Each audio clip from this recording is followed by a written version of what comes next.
Your Excellency Frank-Walter Steinmeier, Federal President of Germany, Professor Detlef Ganten, Excellencies, dear colleagues and friends, it's truly an honor to address you today. As a member of the World Health Summit's founding committee, and now as one of its patrons, I'm so pleased to see how it has evolved into a forum where a truly diverse group of global health leaders can come together to tackle the tough questions. I'm sad I cannot be in Berlin this year in person, but I'm happy we can convene virtually. We're indeed facing tough questions today. When I had the honor of addressing the World Health Summit a year ago, I spoke about the deficit in political will to act on global health and preparedness.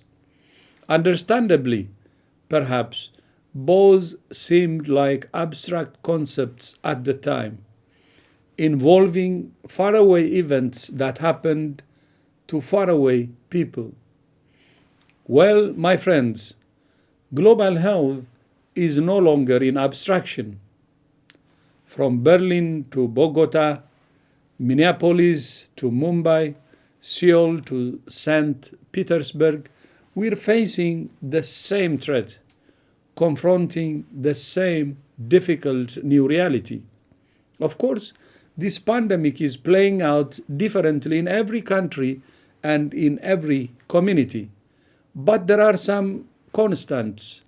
Health systems matter, preparedness matters, and doctors, nurses, and health workers must have the training and equipment they need. These have been fundamental to how countries and communities are weathering this pandemic. The lesson is clear. A strong health system is a resilient health system. Health systems and preparedness are not only an investment in the future, they are the foundation of our response today. Public health is more than medicine and science, and it's bigger than any individual. Ultimately, it's a matter of leadership and a question of political choice. COVID-19 is shining a light on the decisions we and our policy makers are making not only today, but also in the past. Many of the world's wealthiest countries with some of the most advanced health systems have been upended by this virus.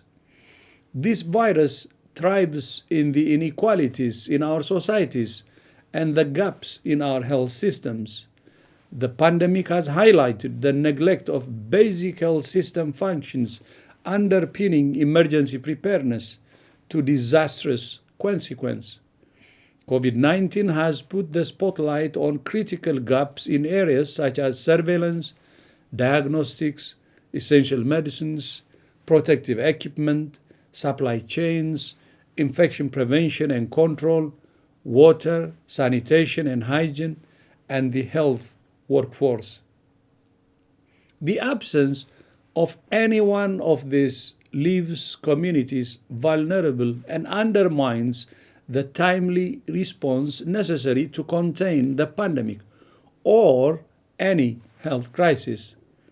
But the pandemic has also given us cause for hope, because we have seen again and again that when countries and communities take the right actions, it's never too late to bring the outbreak under control. We know that fundamental public health measures work.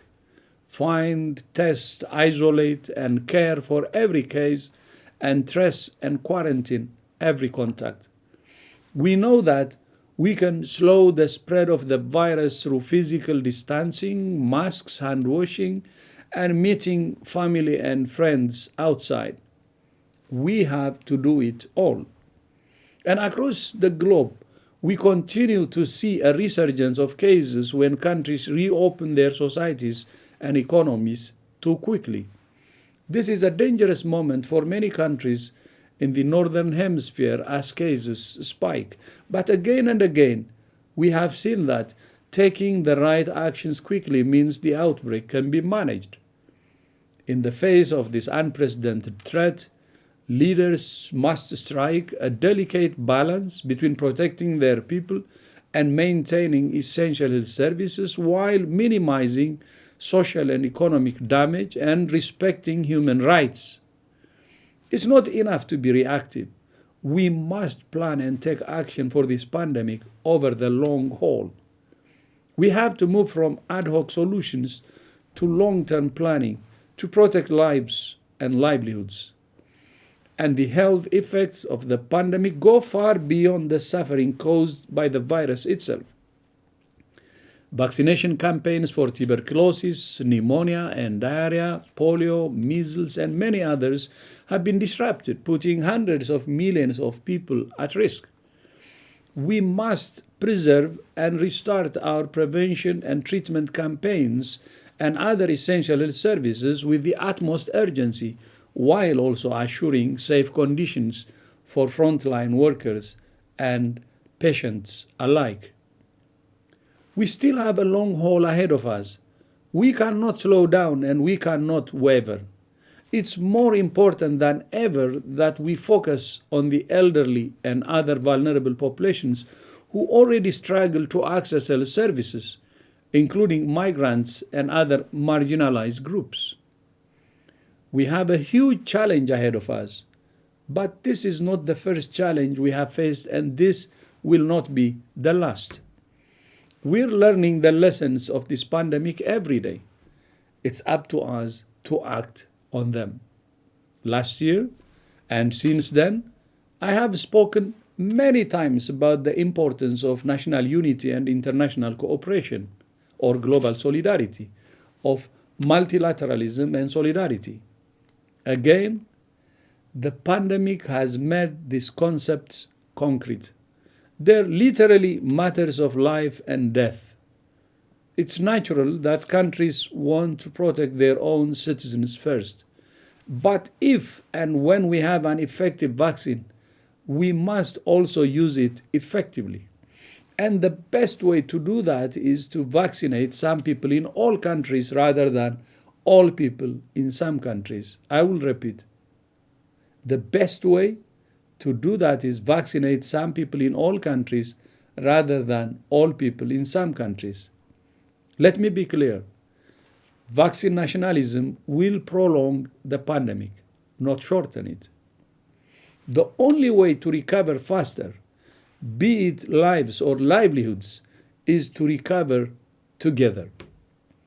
This is why President Ursula von der Leyen and President Emmanuel Macron joined with WHO to launch the Access to COVID-19 Tools Accelerator to scale up the development and delivery of safe and effective vaccines, treatments, and diagnostics to the world's most at-risk people in all countries. I also want to specially mention President Macron and Chancellor Angela Merkel, who have increased their commitment to support WHO's coordinating role in the global public health architecture.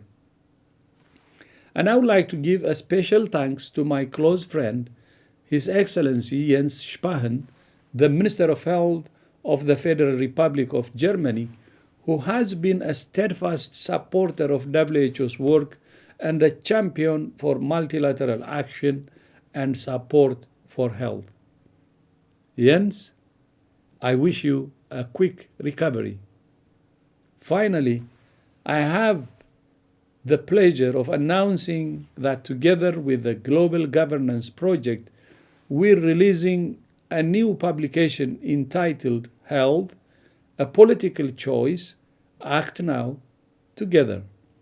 It includes national case studies on the response to COVID-19, insights from leaders, and addresses the economic, social, and ecological determinants underlying the pandemic. Excellencies, friends, and colleagues, how we emerge from this pandemic and whether we're ready to take on the challenges of the future depends on our actions today. Working together in solidarity, we can save lives stabilize health systems, and drive a global recovery. And even as we respond to the current crisis, we have to be planning ahead for the long term. We must learn the lessons of today so that we're prepared for the threats of tomorrow. Vielen Dank. I thank you.